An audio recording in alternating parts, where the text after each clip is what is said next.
قوم مسلم کے اندر شراب کیوں عام ہے؟ کیونکہ مرنے کے بعد اٹھنے کا عقیدہ کمزور ہوا ہے۔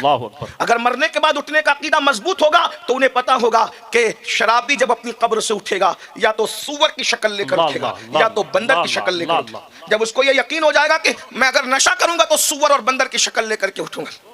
لوگ چگل خوری کیوں کرتے ہیں؟ اللہ کے رسول علیہ السلام کی باتوں پر عقیدہ کمزور ہو گیا۔ اللہ کے رسول علیہ السلام فرماتے ہیں چگل خور جب اپنی قبر سے اٹھے گا تو کتے کی شکل میں اٹھے گا۔ لوگ گھمنڈ کیوں کرتے ہیں؟